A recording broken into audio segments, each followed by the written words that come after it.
آئیے ایک سورہ اور اللہ نے نازل فرمایا، سورہ طور، اس کا مطالعہ کرتے ہیں۔ اللہ تعالیٰ نے سورہ طور میں ایک بات پھر ایک جانب اشارہ کیا کہ مکے والے اب یہ چال ان کی ناکام ہو گئی والدین کے اپنے بچوں کے بارے میں۔ اب بچے صاف دھڑلے سے جا کر کہہ رہے ہیں ابا آپ مانتے مانیے، نہیں مانتے نہیں مانیے، ہم تو محمد صلی اللہ علیہ وسلم کی تعلیمات کو نہیں چھوڑ سکتے، آپ کھائیے نہیں کھائیے ہمارا اس سے کوئی غرض ہے۔ ایک صحابی آ گئے تھے، یا رسول اللہ میں اپنی ماں کو بہت چاہتا ہوں، وہ بوڑھی عورت ہے، سر میں تیل نہیں ڈالی، دھوپ میں بیٹھی ہوئی ہے، کسی وقت بھی کچھ بھی ہو سکتا ہے۔ اللہ نے یہ جب آیتیں نازل کر دی کہ خدا کی ذات کے بارے میں شرک سے متعلق اگر تمہارے ماں باپ تم پر پریشر کریں، ان کی بات مت مانو، فلا تطیعہما، ختم ہو گئی بات صحابہ اکرام کی۔ اور یہ تھے صحابہ اکرام، سمعنا و اطعنا۔ آج ایک طرف ہم اللہ کا حکم سناتے ہیں، ہمارے اپنے ان کو ہم سناتے ہیں، وہ دنیا کی باتوں میں آ کر اس بات کو ماننا نہیں چاہتے۔ جب مکے کے بڑے لوگوں نے دیکھا کہ ان کی اولاد ان کی بات نہیں مانی، اب انہوں نے پھر چال چلنی شروع کی۔ ام یریدون کیدا فالذین کفروا هم المکیدون، کیا یہ لوگ کوئی چال چل رہے ہیں؟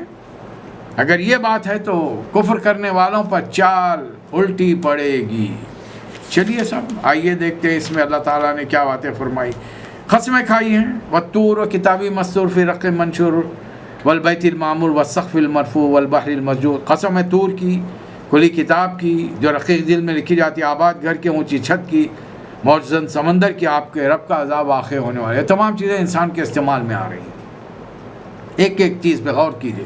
طور، حضرت موسیٰ علیہ السلام سے گفتگو ہوئی کتاب، اب کتاب کی شکل میں قرآن میرے سامنے رکھا ہوا ہے، بہت سارے نسخے آپ کے گھروں میں قرآن ہے۔ بیت المعمور، آدم علیہ السلام سے لے کر آج تک یہ گھر آباد ہے، یہ اونچی اٹھی ہوئی چھت، اور یہ ہمارے اطراف گرے ہوئے سمندر، 75% سمندر ہے، 25% زمین ہے۔ اللہ یہ مثالیں دے کر فَإِنَّ عَذَابَ رَبِّكَ لَوَاقِعٌ، تمہارے رب کا عذاب یعنی قیامت آ کر رہے گی، مَا لَهُ مِن دَافِعٍ، کوئی سے دور نہیں کر۔ اور اس دن یوم تمور السماء مورا وتسیر الجبال سیرا، آسمان ڈگمگانے لگے گا، پہاڑ اڑے اڑے پھریں گے، تباہی ہے جھٹلانے والوں کے لیے۔ آج حجت بازیوں میں لگے ہوئے ہیں، اور قیامت کے انہوں نے دھکے مار مار کر جہنم میں ڈالا جائے گا، اور کہا جائے گا کہ افسحر ھذا ام انتم لا تبصرون، یہ آگ صحیح ہے یا تمہیں سجھائی نہیں دے رہا ہے۔ اصلوہا فاصبروا او لا تصبروا سواء علیکم، تم صبر کرو یا نہ کرو تمہارے لیے یکساں ہیں، تم نے جو عمل کیا تھا وہی بدلہ دنیا میں جو عمل کیا آخرت میں وہی بدلہ دیا جا رہا ہے۔ اس کے برخلاف ان المتقین فی جنات و نعیم، اور ہم سے ڈر کر، اللہ سے ڈر کر جو لوگ دنیا میں زندگی بسر کریں گے وہ اللہ کے انعامات میں ہوں گے۔ اب مکے والے نبی صلی اللہ علیہ وسلم کو ایک دوسرے کے سامنے صاف صاف کہہ رہے ہیں، اور ان کی باتوں کو اللہ قرآن میں دہرا رہا ہے۔ فذکر فما انت بنعمت ربک بکاہن ولا مجنون، اپنے رب کے فضل سے آپ نصیحت کیے جائیے، آپ کے اللہ کے کرم سے، نہ آپ کاہن ہیں نہ مجنون، نہ ام یقولون شاعر۔ یہ سب تمام باتیں رسول اللہ علیہ وسلم کو کل تک جس ہستی کو صادق و امین کہا جاتا تھا، اب انہیں کاہن، مجنون، شاعر، جادوگر، ایک ایک بات کہی جا رہی ہے۔ کل تک رسول اللہ علیہ وسلم کو صادق کہتے تھے، اب کہہ رہے ہیں کہ ام یقولون تقولا، کہ محمد صلی اللہ علیہ وسلم نے اللہ کے نام سے قرآن گھڑ کے جھوٹ کہا ہے۔ بل لا یؤمنون، اصلی بات ہے کہ یہ ایمان نہیں لے۔ فلیاتوا بحدیث مثلہ ان کانوا صادقین، چیلنج، ایک جیسی کتاب لاؤ نہیں لا سکتے، 10 سورے لاؤ نہیں لا سکتے، ایک سورہ لاؤ۔ ان سے پوچھئے ہم خلقوا من غیر شیء ام هم الخالقون، یہ کسی خالق کے بغیر دنیا کے اندر آ گئے ہیں یا خود اپنے خالق یہ خود ہیں؟ ہم خلقوا السماوات والارض، کیا آسمان و زمین کو انہوں نے پیدا کیا ہے؟ بل لا یقولون، کیا ان کے پاس رب کے خزانے ہیں؟ پھر وہ آیت آ رہی، ام یریدون کیدا فالذین کفروا هم المکیدون، کیا یہ چال چلنا چاہتے ہیں تو یہ چال انہی پر الٹی پڑے گی۔ اور اے نبی صلی اللہ علیہ وسلم، سورہ کے آخر میں فرمایا جا رہا وَاصْبِرْ لِحُکْمِ رَبِّکَ فَإِنَّکَ بِأَعْیُنِنَا وَسَبِّحْ بِحَمْدِ رَبِّکَ حِینَ تَقُومُ، اپنے رب کے فیصلہ آنے تک صبر کیجئے۔ میں نے عرض کیا تھا درمیان میں کہ اللہ تعالیٰ نے توحید سے متعلق بات کی کہ یہ لوگ جب شرک کرتے ہیں تو کہتے ہیں کہ یہ بڑے نیک لوگ ہیں۔ اس کا ذکر یہاں پر آیا ہے سورہ زمر میں، اللہ تعالیٰ نے بڑی توحید کی بات سمجھائی ہے ہم کو بہت واضح فرما کر تنزیل الکتاب من اللہ العزیز الحکیم. پہلے تو یہ جواب دیا محمد صلی اللہ علیہ وسلم نے قرآن گھڑ لیا ہے، تو فرمایا کہ نہیں، اس کتاب کا نزول اللہ زبردست اور حکمت والے کی طرف سے. اور اے نبی صلی اللہ علیہ وسلم انا انزلنا الیک الکتاب بالحق، یہ کتاب پورے حق کے ساتھ ہم نے آپ پر نازل کی ہے، اور اس کا بنیادی مقصد ہے فاعبد اللہ مخلصا لہ الدین، کہ اللہ کے دین کی، اس کے نظام زندگی کی خالص ہو کر پیروی کرو.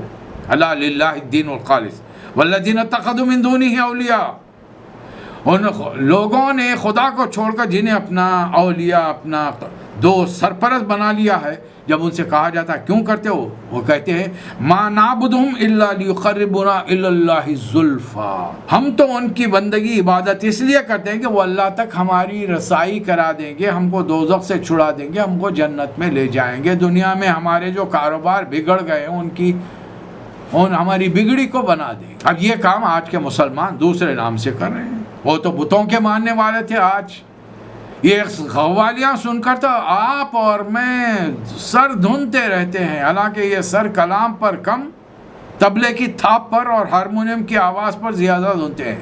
بھر دو جولی میری یا محمد، لوٹ کر میں نہ جاؤں گا خالی. کس سے مانگ رہے ہیں؟ کس سے مانگ رہے ہیں؟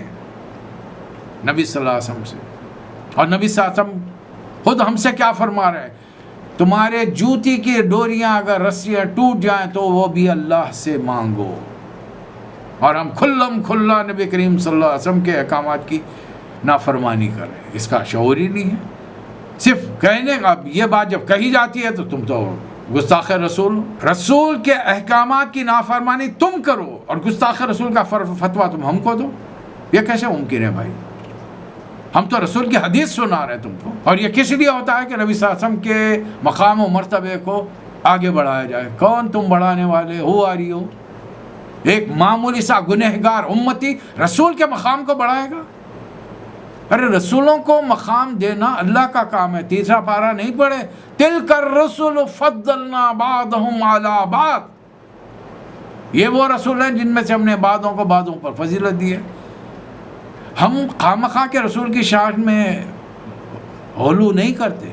ہمارا تو یقین ہے کہ اس کائنات میں، مخلوقات میں سب سے عظیم مرتبہ رکھنے والی شخصیت و ذات حضرت محمد مصطفیٰ صلی اللہ علیہ وسلم کی ہے، جس کے بارے میں شاعر نے ایک مصرے میں پوری بات کہہ دی. بعد از خدا بزرگ توئی قصہ مختصر. اب آپ مقام بڑھائیں گے رسول کا؟ آپ کی علمی قابلیت کیا ہے؟ آپ کی دینی وسعت کیا ہے؟ معلومات کیا ہیں؟ آپ کی عبادات کا کوئی وزن بنتا ہے اللہ کے پاس؟ آپ رسول کا مقام آپ بڑھائیں گے، امتی بڑھائے گا؟ یہ کام اللہ پر چھوڑیے. رسول نے یہ نہیں فرمایا کہ میری شان میں غلو کرو، بلکہ رسول اللہ صلی اللہ علیہ وسلم نے تو احادیث میں صاف فرمایا مجھے یونس، حضرت یونس پر بھی ترجیح مت دو، میں اللہ کا بندہ ہوں. اور ہم گواہی دیتے ہیں اشہد ان محمدن عبدہ، پہلے عبد آتا ہے پھر رسول ہو بعد میں آتا ہے. رسول اللہ صلی اللہ علیہ وسلم نے تو صرف اتنا فرمایا کہ میں جو لایا ہوں اس کی پیروی کرو، اس کی تصدیق کرو، اس کو پہنچانے پھیلانے کی کوشش کرو. ہم نے ایک جان سے تمہیں پیدا کیا، اسی جان سے اس کا جوڑا بنایا، تمہارے لیے مویشیوں کے 8 نر و مادہ پیدا کیے ہیں.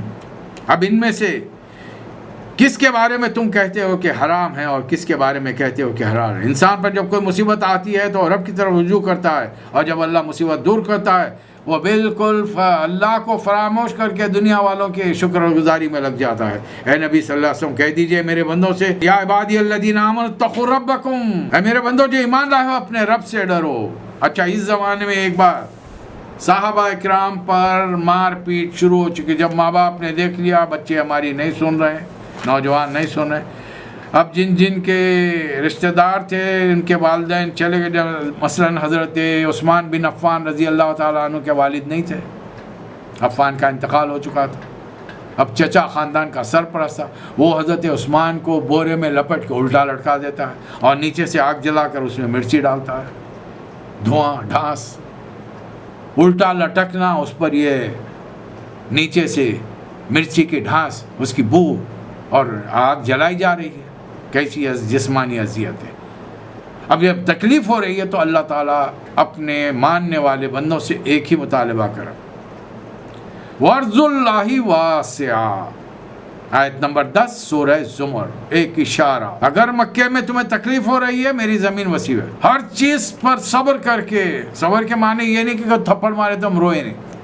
صبر کے معنی یہ ہے کہ کوئی مصیبت آئے تو اس مصیبت کو نظر انداز کر کے آگے بڑھ جائے, اس تکلیف کو چھوڑ دے, اس علاقے کو چھوڑ دے. وہ رشتہ دار جو ہمیں اس راستے سے روک رہے ہیں, ان رشتہ داروں سے تعلق توڑ لیں. انما یوفی الصابرون اجرهم بغیر حساب. اور ایسے صبر کرنے والوں کا بے تحاشا اجر ملے گا.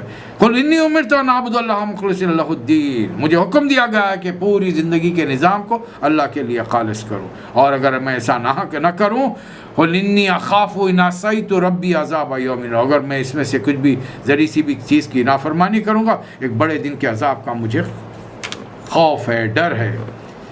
ایک بڑی پیاری آیت ہے, کیا وہ شخص جس کا سینہ اللہ نے اسلام کے لیے کھول دیا, وہ اپنے رب کی طرف سے ایک روشنی پر چل رہا ہو؟ کیا اس شخص کی طرح ہو سکتا ہے جس نے ان باتوں سے کوئی سبق ہی نہ لیا ہو؟ ہر کوئی قرآن سننا نہیں چاہتا, سیرت سننا نہیں چاہتا. اور یہ چونکہ الگ الگ میں آج تک بیان کرنے والوں نے بیان کیا ہے, اللہ نے مجھ جیسے گنہگار کو توفیق دی, میں نے دونوں کو ایک جگہ کر دیا. آئیے قرآن میں ڈھونڈتے ہیں ہمارے نبی کی سیرت. یہی ہے اس سیرت کا جو ٹائٹل ہے, وہ یہ ہے, سیرت ان قرآن. ہاں ٹھیک ہے, انداز اس کا انگریزی آپ کو ٹائٹل نظر آئے گا, عنوان آپ کا قرآن میں سیرت نبی کریم صلی اللہ علیہ وسلم کی. اور اس کام کے لیے میں نے قرآن کو ڈسینڈنگ آرڈر میں ایک خاص ترتیب دے کر چنا ہے. قرآن کے نزول کی ترتیب کیا تھی, اب وہ ترتیب جب ہمارے سامنے آ جائے گی. آج کے دور میں میری ایک عاجزانہ درخواست ہے, اور یہ میری اپنی رائے ہے, ہو سکتا ہے غلط ہو, لیکن اب تبلیغ ہوگی اس دور میں, اس لیے کہ ہم اتنے بگڑ چکے ہیں کہ ہم میں اور مشرکوں میں کوئی بہت زیادہ فرق نہیں رہا, صرف ناموں کا فرق رہ گیا. وہ تمام کام, وہ تمام اعمال ہم کریں جو ہم سے پہلے کی قومیں کر چکی ہیں. اب تبلیغ ہوگی پھر پہلے مسلمانوں پر اور پھر غیر مسلموں پر. میرے اپنے ہیں, آپ کے اپنے ہیں. اور تبلیغ پھر سے ہوگی توحید, رسالت, آخرت پہ یہ عقیدے مضبوط ہوں گے, پھر عمل کرنا آسان ہو جائے گا. وہی مکے کا دور, وہی تبلیغ. پھر مدینہ جانے کے بعد ہر چیز آسان. مکے میں 13 سالوں میں توحید, رسالت, آخرت پر اتنی بات کی گئی کہ صحابہ کرام کا ایمان پختہ ہو گیا. اب اللہ کے حکم کے لیے وہ گھر بار چھوڑنے تیار ہیں, جان دینے تیار ہیں, مصیبتیں اٹھانے تیار ہیں, فاقے کرنے تیار ہیں. اب جب اتنا آدمی آگے بڑھ جائے گا تو اللہ کا حکم ملے گا, شراب چھوڑ دو, منہ تک آیا ہوا پیالہ پھینک دیا جائے گا. سود چھوڑ دو, لاکھوں کے کاروبار پر لات ماری جائے گی. دھوکہ مت دو, وعدہ خلافی مت کرو. ایک ایک چیز پر اس پر عمل کرنے میں ہم دل کی رضامندیوں کے ساتھ ان چیزوں پر عمل کریں گے. اللہ نے بہترین کلام اتارا, ایسی کتاب جس کے تمام اجزاء ہم رنگ ہیں اور مضامین بار بار بہترین خوبصورت پیرائے میں بدل بدل کر بیان کیے گئے ہیں, معنی مفہوم ہے کی. اسے سن کر تقشعر منہ جلود الذین یخشون ربهم, وہ لوگ جو اللہ سے ڈرتے ہیں, قرآن سن کر ان کے رونگٹے کھڑے ہو جاتے ہیں. اس بار تو رمضان میں نہ آپ کو موقع ملا نہ ہم کو قرآن سننے کا. اتنے سالوں سے جو سنا, ایک رمضان کے بارے میں آپ سوچئے, میں سوچا, ایک ایک قرآن 20 رکعت میں کھڑے رہ کر سنتے تھے. کتنے رمضانوں میں قرآن سن کر آپ کے جسم کے رونگٹے کھڑے ہو گئے, آنکھوں سے پانی بہہ نکلا. کبھی ہوا ایسا؟ نہیں ہوا تو پھر معلوم کیجئے ایسا کیوں نہیں ہوا. قرآن تو کہہ رہا ہے تقشعر منہ جلود الذین یخشون ربهم, اللہ سے ڈرنے والوں کے رونگٹے کھڑے ہو جاتے ہیں, ان کے جسم, ان کے دل. ثم تلین جلودهم وقلوبهم الی ذکر اللہ, اللہ کے ذکر کی طرف ان کے دل, ان کے جسم راغب ہو جاتے ہیں, نرم پڑ جاتے ہیں. ذالک ھدی اللہ یہدی بہ من یشاء, اور یہ ہدایت تو اللہ کی طرف سے جسے وہ ہدایت سے نوازنا چاہے, اور جسے ہدایت اللہ دے. وما لہم من ہاد, اور جسے اللہ گمراہ کرے کوئی اس کو ہدایت نہیں دے. پھر اس کے بعد اللہ فرما رہا ہے وَلَقَدْ ضَرَبْنَا لِلنَّاسِ فِي هَذَا الْقُرْآنِ مِنْ كُلِّ مَثَلٍ لَعَلَّهُمْ يَتَذَكَّرُونَ, ہم نے اس قرآن میں لوگوں کو طرح طرح کی مثالیں دے کر سمجھایا ہے, شاید کہ لوگ نصیحت حاصل کریں, ہوش میں آئیں. یہ قرآن ہم سے کہہ رہا ہے. صحابہ اکرام کی تو مادری زبان عربی تھی, بھی نبی صلی اللہ علیہ وسلم موجود تھے سمجھانے کے لیے, ان کو تکلیف نہیں ہوئی. پھر صحابہ اکرام کی اتنی بڑی جماعت ان کو دیکھنے والے تابعین انہوں نے ان کو سمجھایا، تابعین ان کو دیکھنے والے تابعین انہوں نے ان کو سمجھایا. لیکن ہمارے زمانے کے آنے تک نیک لوگوں کا فقدان ہو کے رہ گیا ہے. اگر ہیں تو یہ بیچارے کونے کچروں میں جا کر بیٹھے ہوئے اللہ اللہ کر کے یہ سمجھ رہے ہیں، رہبانیت اختیار کر کے خانقاہوں میں بیٹھ کر یہ سمجھ رہے ہیں کہ وہ دین کی خدمت کریں. یہ رسول اللہ صلی اللہ علیہ وسلم کا طریقہ نہیں ہے. رسول اللہ صلی اللہ علیہ وسلم نے تو مجھے اور آپ کو حکم دیا ہے بلغوا عنی ولو آیا، اگر تم میرے بارے میں ایک بات جانتے ہو تو پہنچاؤ اس کو. لیکن لوگوں نے تو دکانیں کھڑا کر رکھی، دینداری کی دکانیں چل رہی ہیں. آپ خبر کے مجاور بن کر بیٹھے ہیں اور ایک ایک مجاور ارب پتی کروڑ پتی بن چکا ہے. اب یہ دین کی تشریح کر رہے ہیں. ان کی ذاتی زندگیوں میں جھانک کر دیکھیے، پتہ چلے گا یہ کرتے کیا ہیں. ان کی اپنی ذاتی زندگیوں کے کتنی خدا خوفی ان کے اندر پائی جاتی ہے. ہاں ملیں گے آپ سے تو بالکل ڈاؤن ٹو ڈسٹ ملیں گے، لیکن جب یہ تنہائی میں ہوں گے، اپنی جاگیرداریوں میں ہوں گے، تو پھر ان کا ایٹیٹیوڈ، ان کا رویہ، ان کا طرز عمل دیکھیے تو آپ کو حیرانی ہو جائے گی.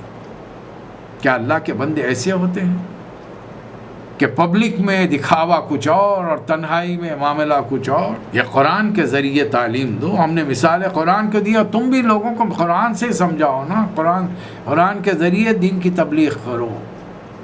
دیکھو ہم نے قرآن نازل کرنا شروع کیا غار حرا میں، لیکن محمد صلی اللہ علیہ وسلم پھر دوبارہ قرآن لینے کے لیے غار حرا میں نہیں گئے، دوبارہ غار میں گئے تو ہجرت کے لیے، مکے سے نکل کر مدینہ جانے کے لیے، تاکہ اسلام کو ایک رنگ روپ کے سامنے، ایک مملکت کی شکل میں دنیا کے سامنے پیش کیا جائے کہ اللہ کے ماننے والے، محمد صلی اللہ علیہ وسلم کے ماننے والے ایک ملک میں جب رہیں تو وہاں کی زندگی کا نظام کیسے چلتا ہے، کیسے نیکیاں پروان چڑھتی ہیں، برائیاں دم توڑ دیتی ہیں، برائیاں جہالت کی زنجیروں کی طرح ٹکڑے ٹکڑے ہو کر ہمارے قدموں کے نیچے راؤنڈ ڈالی جائے گی. یہ ہے قرآن. قرآن دنیا سے انسان کے تعلق کو اپنے رب سے جوڑنے کے لیے قرآن آیا ہے، اور یہی قرآن کہہ رہا ہے وَاعْتَصِمُوا بِحَبْلِ اللَّهِ الْمَتِينِ، اللہ کی رسی کو مضبوطی سے تھام لو. اور یہ رسی رسول اللہ علیہ وسلم کے الفاظ میں قرآن ہے، جس کا ایک سرا اللہ نے اپنے ہاتھوں میں پکڑ رکھا ہے اور دوسرا سرا بندوں کے لیے کہ تم سب مل کر مجموعی طور پر امت مسلمہ قرآن کا دامن تھام لے.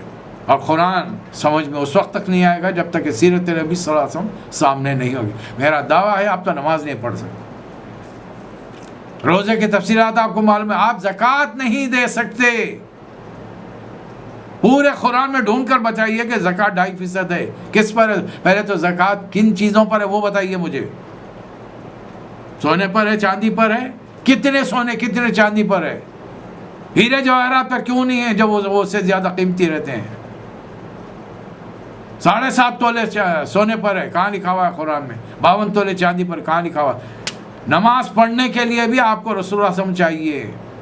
کیا فرمایا نبی کریم صلی اللہ علیہ وسلم نے؟ قال رسول اللہ صلی اللہ علیہ وسلم صلو کما رأیتمونی اصلی، نماز ایسے پڑھو جیسا مجھے پڑھتا ہوا دیکھ رہے ہو.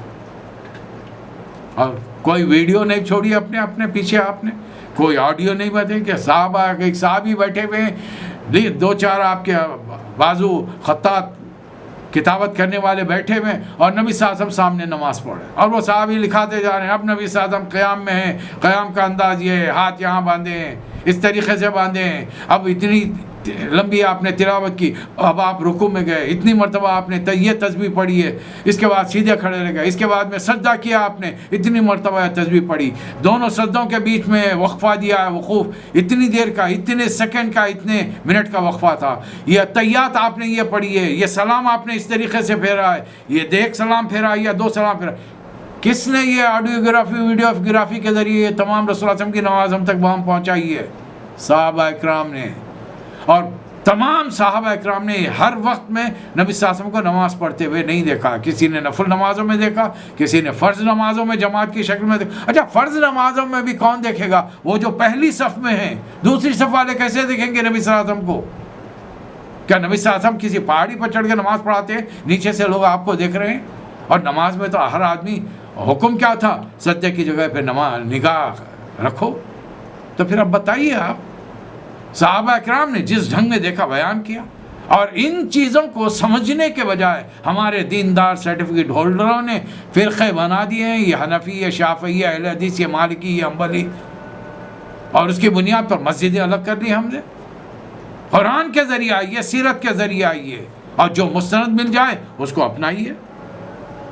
اور یہ عربی زبان میں اللہ فرما رہا، جب محمد صلی اللہ علیہ وسلم پر ہم نے نازل کیا تو اب کیا ان کو چینی زبان میں نازل کرتے، جاپانی میں، انگریزی میں نازل کرتے، اور اگر وہ اٹھ کر ان زبانوں میں تعلیم دے بھی دیتے تو مکے والوں کے سمجھ میں کیا آتا؟ بات تو وہ ہے کہ جن کی ہدایت کے لیے جو رسول بھیجے جا رہے ہیں وہ ان کے علاقے کے ہوں، وہاں پلے بڑے جوان ہوئے ہوں، پوری قوم ان کے کردار سے، اخلاق سے، زندگی کے ماحول واقعات سے باخبر ہو، اور اس زبان میں وہ گفتگو کرے جو قوم سمجھ سکتی ہو۔ اسی اللہ فرما رہا ہے قرآن عربی غیر ذی وجہ لعلہم یتقون، ایسی عربی زبان کا قرآن جس میں کوئی تیڑ نہیں ہے، اور اس لیے کہ لوگ برے انجام سے بچیں۔ اللہ تعالیٰ مثال دیتا ہے، ایک شخص تو وہ ہے جس کے مالک ہونے میں بہت سے کچھ خلق آقا شریک ہیں جو اپنی اپنی طرف کہتے ہیں۔ ایک گھر میں ایک نوکر رکھ لیجیے آپ، اب دیکھیے اس نوکر کی کیا قد بنتی ہے۔ مالک چاہیں گے صبح مالداری نوکر رکھے گا، میری گاڑی صبح میں صاف ہونی چاہیے آفس جانے سے پہلے، بیٹا کہے گا کہ میری موٹر سائیکل پہلے صاف کرو مجھے کالج جانا ہے، بیٹی کہے گی کہ پہلے بھاگ کے جا کے آٹو لے کر آؤ مجھے کالج کو جانا ہے، بیگم کا فرمائش ہوگی پہلے بھاگ کے جا کے ترکاری لاؤ ناشتہ بننا ہے، دوپہر کا ٹفن تیار ہونا ہے۔ اب وہ ایک بیچارہ کس کی بات سنے گا؟ اور ایک وہ ہے جو بالکل ایک ہی آقا کا حکم ماننے والا، کہ دونوں، اللہ سوال کر رہا حل یستویان مسئلہ، کیا دونوں برابر ہیں؟ نہیں ہو سکتے۔ مکہ کے اس دور میں اللہ تعالیٰ نے نبی کریم صلی اللہ علیہ وسلم کے بارے میں صحابہ کو بتا دیا کہ محبت رسول سے اللہ کے حکم کی وجہ سے کرو، رسول تمہارے درمیان ہمیشہ رہنے والے نہیں ہیں، اچانک کوئی ٹاپک ہی نہیں ہے، اللہ تعالیٰ نے ایک جملہ بیان فرما دیا، اے نبی صلی اللہ علیہ وسلم انکا میتون وَإِنَّهُمْ مَيِّتُونَ، آپ کا کام پیغام پہنچانے والا ہے، پہنچانے کا ہے۔ ایک بات یاد رکھ لیجئے، آپ کو اس دنیا سے جانا ہے، ان لوگوں کو بھی جانا ہے۔ ثُمَّ إِنَّكُمْ يَوْمَ الْقِيَامَةِ عِنْدَ رَبِّكُمْ تَخْتَصِمُونَ، اور قیامت کے دن ہوگا یہ کہ پھر سب اپنا مقدمہ اللہ کے سامنے پیش کریں گے، اور پھر اللہ تعالیٰ اس کے بارے میں فیصلہ کر دے گا۔ کیا ان لوگوں نے اللہ کو چھوڑ کر اپنے لیے سفارش کرنے والے مقرر کیے؟ کہہ دیجئے ان لوگوں سے قل للہ الشفاعۃ جمیعا، ساری کی ساری شفاعت اللہ کے پاس ہے۔ قیامت میں دو قسم کے گروہ ہوں گے، ایک جہنم میں جائے گا، ایک جنت میں جائے گا، دونوں کے ساتھ معاملہ ہوگا، ان کو سزا، ان کو جزا ملے گی، اور آخری جو جنتی لوگوں کے کلمات ہوں گے وہ قیل الحمد للہ رب العالمین، ساری تعریف صرف اور صرف اللہ رب العالمین کے لیے ہے۔ اللہ تعالیٰ مجھے اور آپ کو توفیق عطا فرمائے۔ وآخر الدعوانا ان الحمد للہ رب العالمین۔ میں اپنے نبی کے کوچے میں